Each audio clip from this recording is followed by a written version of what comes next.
skill level? Is it talked about enough?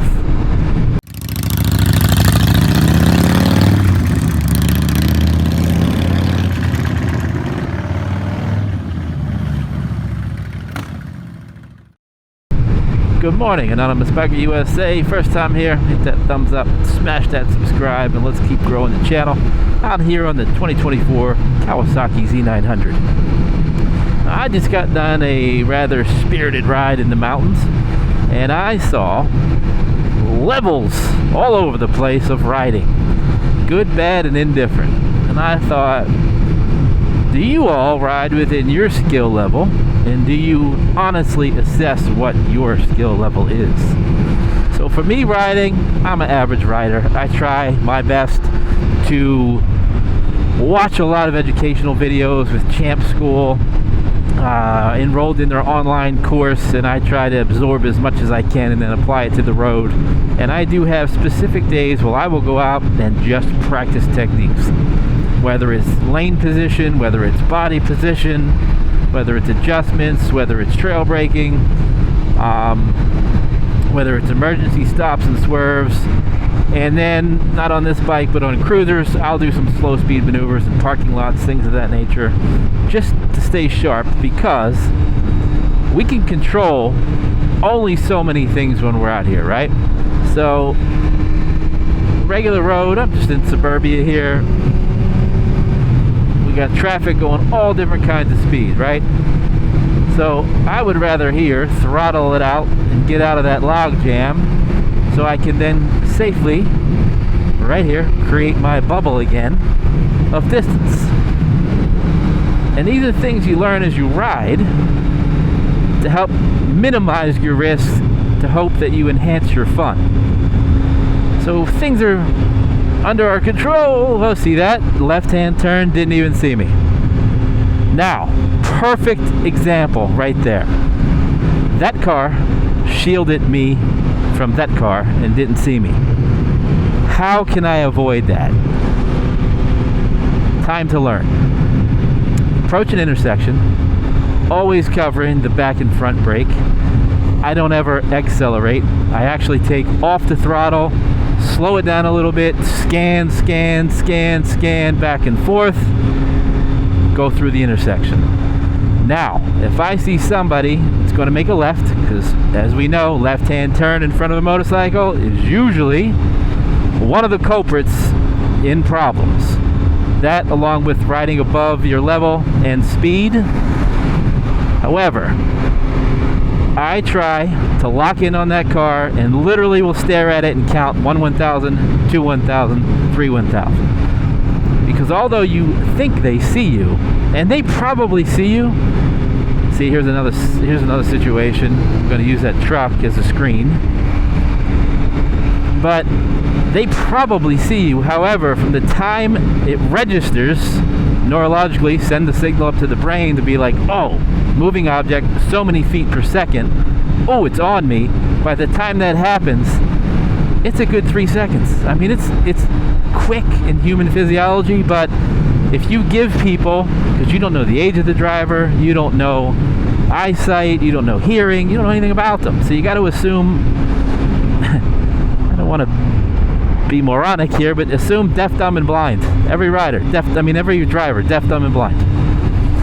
So if I see here, right, intersection, I see this guy on the right, I'm going to stare at him. 1 1,000, 2 1,000, 3 1,000. Gives them time to see me. Now they pulled out in the intersection. So I know that that person saw me. Is it overkill? Perhaps, but it works.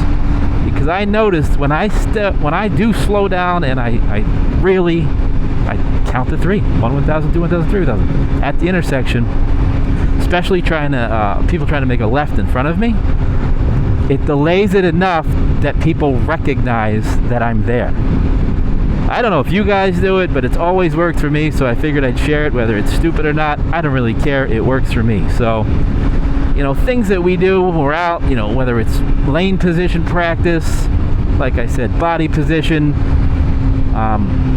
throttle control, upshifting, downshifting, where to shift, going into turns, picking your apex, how to come out of the cornering. But the things that we can control besides education and practice, mechanically, the bike, right?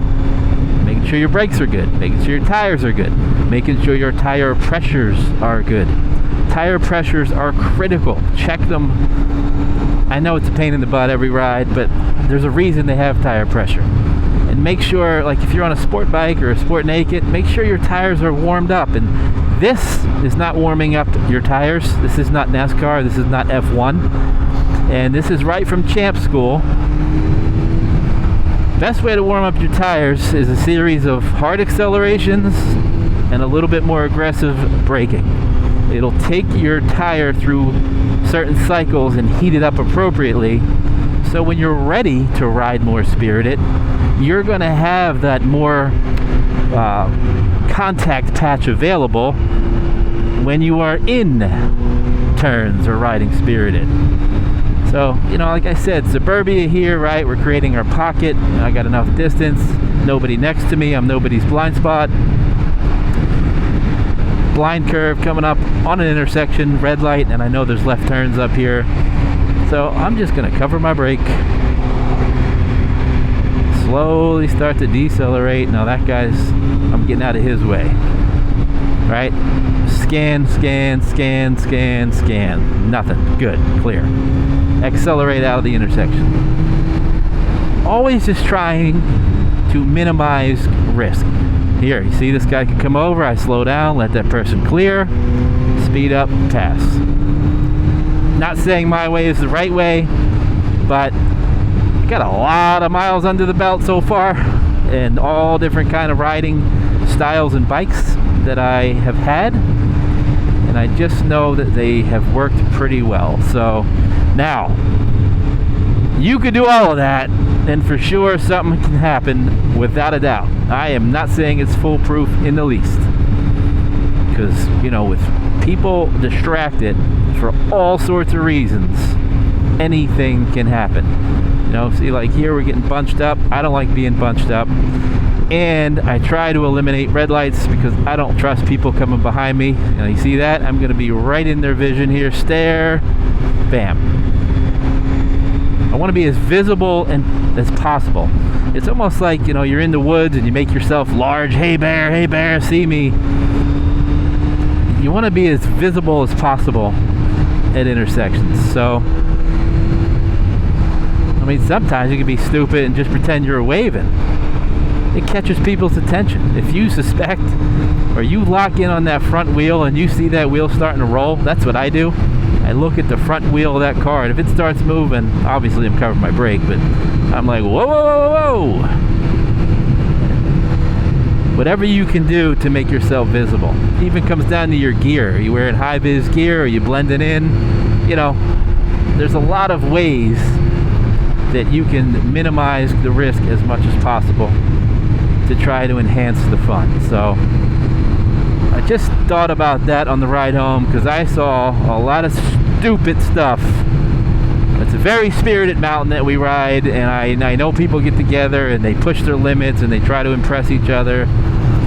I saw so many people go wide, and I mean, we've all done it. I saw people just really cutting the corner just so horribly. And we've all make mistakes, and we all get that little charge here and there, but you know, this here, very busy area, dump truck, I'm gonna get out of that way, right? I know people make hard turns right into that intersection, so I am covering the brake, scan, scan, scan, clear. Now here, red light, right? I always keep my bike in gear, keep my eye on the rear view mirror, and I am watching big time that person behind me, because that's usually, as people slow down, they pick up their phone and they start checking email and texts. So again, approaching this light. People also, when you downshift on a motorcycle, and if you don't have your brake light on, they don't know you're slowing down. It kind of catches them by surprise. And I also leave myself an exit strategy here, just in case. See the guy behind me? He's not even looking. He's talking to his passenger. I made a mistake right here. I stopped too close to this car. I should have given myself another 15-20 feet at least. Person in front of me texting. Can see it right now. Do we all do it? We do. Just saying. You all know. It's America. Do what you want. But I am about a mile from the interstate where I'm going to hop on. And, interstate riding is a whole different deal because you're moving with the flow of traffic. Other than on-ramps, mergers, you don't have driveways. And, people, do they text and email on the highway? Of course. However, because you're all moving at the same speed, it's a little, I'm going to say, safer than all of this situations that could occur. So leave it in the comments below. Share any tips you guys or girls have riding on little safety things, intersections, red lights, mechanical issues, checking brakes, tire pressures, things that you can control. Minimizing the risk. Tell me your strategy. One of the other cheat codes that's nice now on vehicles that are more modern is as you approach them, some of them have that blind spot monitoring, and you can see the little icon, yellow, flash in the mirror. So the car sees you. Now you just got to hope that the person sees you. But it is a little bit of a help. Because people will check that mirror and they see that little yellow flashing and they'll be like, oh, okay, somebody's there. So that is something that has, I think, helped as a motorcyclist for sure. See, dumb mistake again, I stopped too close. So merging, right? Turn signal. I'm already scanning that traffic, trying to time my entry point into the fish stream here. So now I lost that vantage point. I can still see there. Check the mirror, big check back, right on in. And as I said, when you're with the flow of traffic, the nice thing about highway is most people are traveling around the same speed. You don't have to worry about driveways, red lights, and all that headache. Now, are there other obstacles? There are. Like this, going from a high speed to a dead stop. That's when you're really checking the rear view mirror, because if people aren't paying attention, no bueno. So, see something here, I don't like getting trapped here. So I am looking for my first exit. Yeah, that lady is just slowing everybody down. See, now we're just moving. Everybody's doing about 70, 75. Keeping my distance. Having my exit to the right. I always check that right view mirror, the rear view mirror. So if I have to quick, we'll do one of these.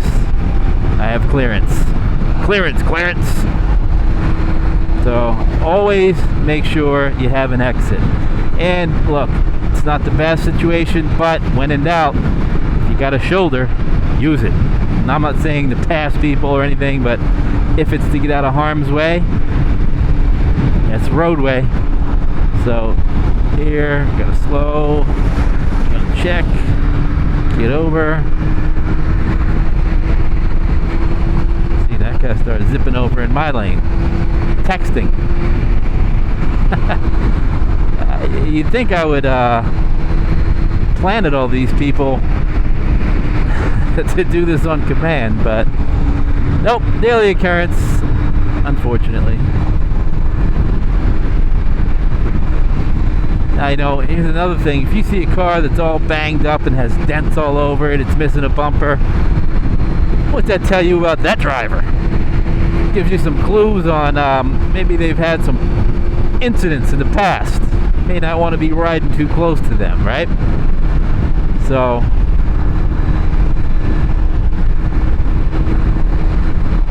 just little strategies. I'm sure we all use them.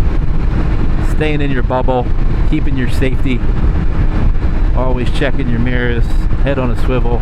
You guys know all the sayings. Now see this guy, I don't know if they see me, I'm gonna just throttle past them.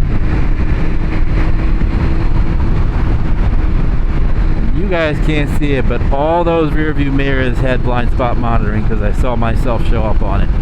Again, not saying it's foolproof, but it does help. This one here didn't have it, or had it disabled. Alright, now here I want to get out of this situation. Who knows what's going to fly off the back of that truck? So, let's have a little fun there in our passing gear and just come back down. Now, I will happily travel here the rest of the way 75, 80 miles an hour until I reach my destination. But the key is I created spacing. Front, back, side, side. Always giving yourself an opportunity to maneuver. You don't want to be pinned in and be out of options, because that's when bad things happen. We all take the risk. It's inherent when we come out here and decide to get on these awesome things. But if you minimize it as much as possible, use your head, common sense, you can combat a lot of things. Definitely not all, because there are instances that just happen.